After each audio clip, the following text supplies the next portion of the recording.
Hello అండి, అందరికీ నమస్కారం. వాయిస్ ఆఫ్ హర్షిని ఛానల్కు స్వాగతం. ఈరోజు మనం శ్రావణ మాసంలో విశిష్టమైన శ్రీ మంగళగౌరి వ్రత విధానం అలాగే వ్రత కథ గురించి తెలుసుకుందామండి. శ్రావణ మాసంలోని ప్రతి మంగళవారం కొత్తగా పెళ్ళైన స్త్రీ మాంగళ్యానికి అధిదేవత అయిన గౌరీదేవిని భక్తి శ్రద్ధలతో ఆరాధిస్తారు. అలా కొత్తగా వివాహమైన స్త్రీలు తమ మాంగళ్యాన్ని 10 కాలాల పాటు పచ్చగా కాపాడమని కోరుతూ వివాహమైన సంవత్సరం మొదలుకొని 5 ఏళ్ల పాటు ఆచరించే వ్రతమే మంగళగౌరీ వ్రతం. శ్రావణ మాసంలో ఎన్ని మంగళవారాలు వస్తాయో అన్ని మంగళవారాలు ఈ వ్రతం చేసి మంగళగౌరీని పూజిస్తారు. వివాహమైన మొదటి సంవత్సరం పుట్టినింటిలోనూ, ఆ తరువాతి 4 సంవత్సరాలు అత్తవారింటిలోనూ ఈ వ్రతాన్ని ఆచరించుకుంటారు. ఈ వ్రతం చేయడం వలన భోగభాగ్యాలే కాక దీర్ఘసుమంగళి భాగ్యం కూడా సొంతమవుతుందని పురాణాలు పేర్కొంటున్నాయి. అందువలన పరమశివుడు కూడా మంగళగౌరీని ఆరాధించి త్రిపురాసుర సంహారం చేశాడని ప్రతీతి. ఈ వ్రతాన్ని గురించి స్వయంగా శ్రీకృష్ణుడు ద్రౌపదికి వివరించినట్లు పురాణాలు పేర్కొన్నాయి. ఇప్పుడు మంగళగౌరి వ్రత కథ గురించి తెలుసుకుందామండి. పూర్వం కృతయుగంలో దేవతలు, రాక్షసులు కలిసి అమృతం కోసం క్షీరసాగర మథనం చేసే సమయంలో అమృతానికి ముందు అగ్నిజ్వాలలు కక్కుతూ కాలకూట విషం పుట్టుకొచ్చింది. దానిని చూసి భయకంపితులైన దేవదానవులు పరమేశ్వరుని శరణుజొచ్చారు. ఆ సమయంలో పరమేశ్వరుడు మందహాసముతో చిరునవ్వు నవ్వి, ఇప్పుడు నేనేమి చెయ్యను అన్నట్లు పార్వతి వైపు చూశారు. ఆ సర్వమంగళ స్వరూపిణి అయిన జగన్మాత భర్త చూపులోని ఆంతర్యమేమిటో గ్రహించింది. దేవతలైనా, దానవులైనా, మానవులైనా మన భక్తులే కదా. మన బిడ్డలకు ఆపద కలిగినప్పుడు మనము కాక వేరెవరు రక్షిస్తారు అని భావించి నిరంతరం స్త్రీల సౌభాగ్య సంపదను కాపాడే ఆ సర్వమంగళ స్వరూపిణి తన మాంగళ్య సౌభాగ్యముపై ప్రగాఢ విశ్వాసముంచి లోక వినాశనానికి కారణభూతమైన ఆ భయంకర కాలకూట విషాన్ని తన భర్త మింగేందుకు అనుమతి ఇచ్చిందని పురాణాలు చెబుతున్నాయి. అట్టి కరుణాంతరమూర్తి పార్వతీదేవి, అట్టి సర్వమంగళ స్వరూపిణి అయిన భవానీమాతను కొత్తగా పెళ్ళైన స్త్రీలు శ్రావణమాసం తొలి మంగళవారంలో మంగళగౌరీ వ్రతాన్ని విధిగా ప్రారంభించి 5 సంవత్సరాలు దీక్షగా ఆచరించాలి.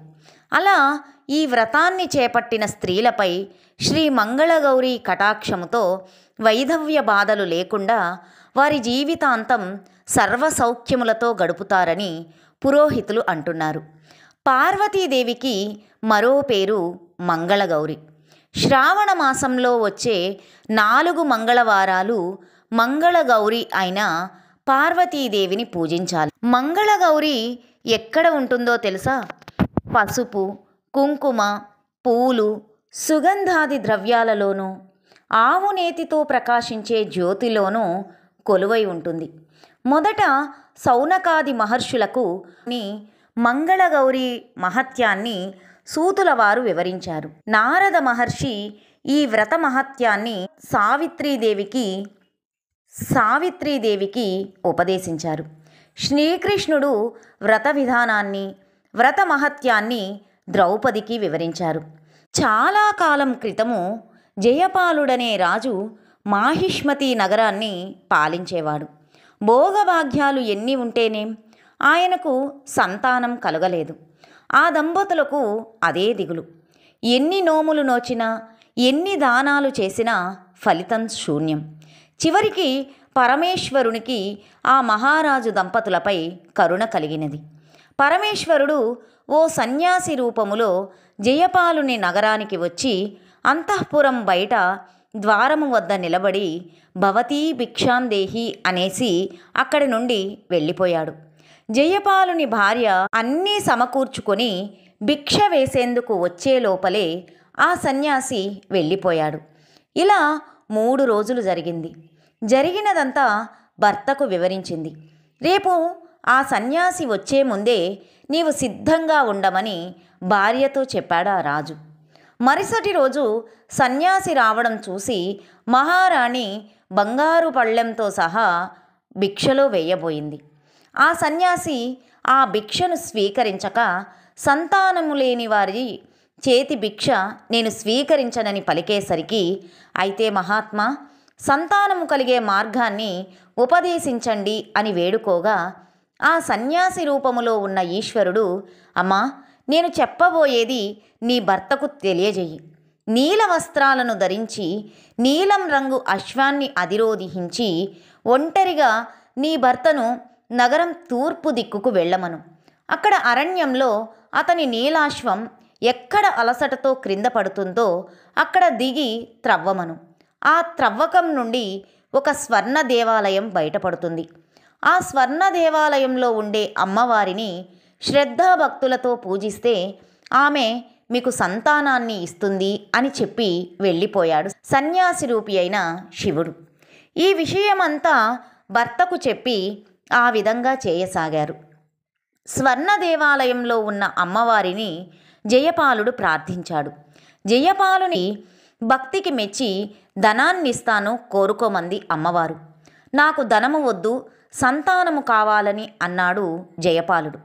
అప్పుడు అమ్మవారు వైధవ్యము కల కన్య కావలనా, దీర్ఘాయుష్మంతుడు సజ్జనుడు అయిన కుమారుడు కావాలా కోరుకోమని అడిగింది అమ్మవారు. అప్పుడు రాజు పితృదేవతలను ఉద్ధరించేందుకు కుమారుడే కావాలని కోరుకున్నాడు. అప్పుడు ఆ దేవి ఆ రాజును తన పార్శ్వమున ఉన్న గణపతి నాభియందుడగు వైచి చెంతనే ఉన్న చూతవృక్ష ఫలాన్ని నీ భార్యకు ఇవ్వు అని అంతర్ధానమయ్యింది. జయపాలుడు ఆ వృక్షానికున్న పండ్లన్నీ కోసేసరికి గణపతికి కోపం వచ్చింది. ఇందుకు ఫలితంగా నీకు జన్మించే కుమారుడు 16వ ఏట సర్పం బారిన పడి మరణిస్తాడని శపిస్తాడు. ఈ విధంగా కొన్నాళ్లకు జయపాలుని భార్య ఒక కుమారుడిని కన్నది. ఆ కుర్రవాడికి వయసొచ్చింది. వివాహము జరిగితే కుమారుడికి ఆయుష్ పెరుగుతుందేమోనని భావించి కుమారునికి వివాహం చేద్దాం అని భర్తతో అన్నది. కాశీ విశ్వేశ్వరుని దర్శించి వచ్చాక వివాహం చేద్దాము అని చెప్పి తన కుమారుని అతని మేనమామతో కాశీకి పంపించారు. త్రోవలో వారు ప్రతిష్టానపురం చేరారు. అక్కడ వారిద్దరూ ఓ సత్రంలోకి ప్రవేశించారు. అక్కడ కొందరు కన్యలు ఆడుకుంటున్నారు. వారిలో సుశీల అనే కన్య మరొక కన్యతో గొడవ పడగా ఆ కన్య సుశీలను ముండా రండా అంటూ కోపంతో దుర్భషలాడింది. అప్పుడు సుశీల, మా అమ్మగారు మంగళగౌరి వ్రతం చేస్తున్నారు కాబట్టి మా కుటుంబములో ఎవరు ముండలు రండలు ఉండరు అంది కోపంతో. జయపాలుడు కుమారుడు శివుడు అంతని మేనమామ ఇదంతా జరిగేటప్పుడు అక్కడే ఉన్నారు. తన మేనల్లుడు అల్పాయుష్కుడు అన్న సంగతి అతనికి తెలుసు. మా ఇంట్లో ముండలు రండలు ఎవరూ ఉండరు, మా అమ్మ శ్రావణ మంగళ గౌరీ వ్రతం చేస్తుంటుంది అన్న సుశీల మాట వినేసరికి శివుని మేనమామకు ఓ ఉపాయం తోస్తుంది. సుశీలను శివుడికిచ్చి వివాహం జరిపిస్తే అతనికి తప్పకుండా మంగళగౌరీదేవి అనుగ్రహం లభించి పరిపూర్ణ ఆయుష్కుడు అవుతాడని భావిస్తాడు. మేనల్లుడు శివునితో సహా శివుని మేనమామ ధ్యానములో ఉన్న సుశీల తల్లిదండ్రుల దగ్గరగా చేరి, శివుడనే బాలుడు నీ కూతురికి తగిన భర్త అని దేవునిలాగా చాటుగా అంటాడు. దాంతో సుశీల శివుడుల వివాహం జరిగిపోతుంది. పెళ్ళైన ఆ కొత్త దంపతులు ఆ రాత్రి బ్రహ్మచర్య వ్రతాన్ని పాటిస్తారు. మంగళగౌరీదేవి ముత్తైదువ రూపములో సుశీలకు కలలో కనపడి, నీ భర్త అల్పాయుష్కుడు, ఈ రాత్రితో అతని ఆయువు చెల్లింది, ఈ దోషమునకు మార్గము చెబుతాను విను అని ఈ విధంగా చెప్పారు. కొద్దిసేపట్లో ఒక కృష్ణ సర్పము నీ భర్తను కరవడానికి వస్తుంది. వెంటనే నీవు నిండా పాలు ఉన్న ఓ కుండను దాని ముందు ఉంచు. అప్పుడు ఆ పాము ఆ ఘటంలోకి ప్రవేశించాక వస్త్రముతో ఆ కుండ మూతిని గట్టిగా కట్టి ఉదయాన్నే దాన్ని నీ తల్లికి వాయనమివ్వు, దాంతో నీ భర్తకు ఆ గండము తప్పిపోతుంది అని అంతర్ధానమయ్యను. శివుడు తన మేనమామతో కాశీయాత్ర పూర్తి చేసుకొని తిరుగు ప్రయాణములో భార్య సుశీలను తన ఇంటికి తీసుకొని వెళ్తాడు. విషయము తెలుసుకుందామని శివుడు సుశీలను తన ఆయువు ఎలా పెరిగినదని అడుగగా అంతా శ్రావణమంగళ గౌరీవ్రతం ప్రభావమని చెప్పినది.